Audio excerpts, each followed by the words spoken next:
दोस्तों, क्या आपके जीवन में भी एक के बाद एक कई समस्याएं आती जा रही हैं। एक समस्या को सुलझाते हैं, फिर एक दूसरी नई समस्या खड़ी हो जाती है। काफी ज्यादा परेशान हो चुके हैं और आपको लग रहा है कि यार ये समस्याएं कब एक्चुअल में जाके फाइनली खत्म होंगी। दोस्तों, गौतम बुद्ध जी के द्वारा कही हुई इस कहानी के माध्यम से आप ये जान पाएंगे कि जीवन में समस्याओं की असली वजह क्या है और उस वजह को आप दूर करके समस्याओं को भी दूर कर पाएंगे। आइए सुनते हैं इस कहानी को। एक बार की बात है, सुबह सुबह गौतम बुद्ध के सभी शिष्य बुद्ध के प्रवचन सुनने के लिए एक साथ बैठे हुए थे। कुछ देर बाद गौतम बुद्ध अपने साथ एक रस्सी लेकर आए। अब बुद्ध जी के हाथ में रस्सी देखकर सभी शिष्यों को बहुत हैरानी हुई। बुद्ध जी अपने आसन पर बैठे और उन्होंने रस्सी में एक के बाद एक 3 गांठें लगाई। इसके बाद उन्होंने एक शिष्य से पूछा कि क्या ये वही रस्सी है जो गांठ बनने से पहले थी। इस प्रश्न के जवाब में एक शिष्य ने कहा, प्रभु इसका उत्तर थोड़ा मुश्किल है, ये हमारे देखने के तरीके पर निर्भर करता है। एक तरह से रस्सी तो वही है, इसमें कोई बदलाव नहीं है। उसके बाद एक अन्य शिष्य ने यह बताया कि प्रभु इसमें 3 गांठें लगी हुई हैं जो पहले इस रस्सी में नहीं थी, इसे बदला हुआ भी कह सकते हैं। उसके बाद कुछ शिष्यों ने यह भी कहा कि वास्तव में मूल रूप से रस्सी वही है, लेकिन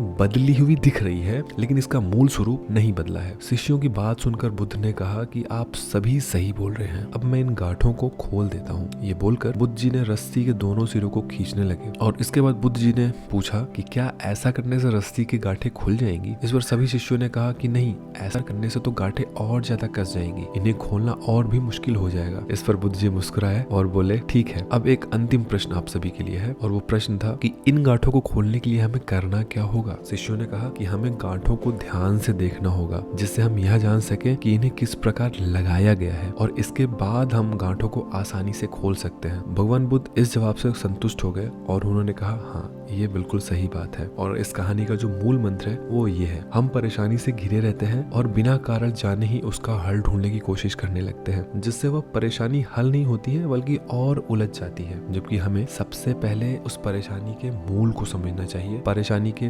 बेसिक वजह को समझना चाहिए, उसकी मेन रूट कॉज क्या है वो समझना चाहिए। जब आप समस्याओं की असली वजह समझ जाएंगे तो उन्हें सुलझाना बहुत आसान हो जाएगा। और दोस्तों, यकीन मानिए, जिस पल आप ये समझ पाएंगे कि इस समस्या का मेन कॉज, रूट कॉज क्या है, जैसे ही आप ये समझ पाएंगे आपकी आधे से ज्यादा समस्या सुलझ जाएगी, क्योंकि आपने समस्या की जड़ तो ढूंढ ही ली है, अब बस उसको उखाड़ के फेंकना है। तो अगर आपको ये कहानी पसंद आई हो और आप चाहते हैं अपने दोस्तों से शेयर करना तो बिल्कुल शेयर करिए और कमेंट सेक्शन में बिल्कुल कमेंट करिए कि आपके जीवन की असली समस्या क्या है और क्या आप उस समस्या की जड़ को समझ पा रहे हैं। ओम नमो बुद्धाय।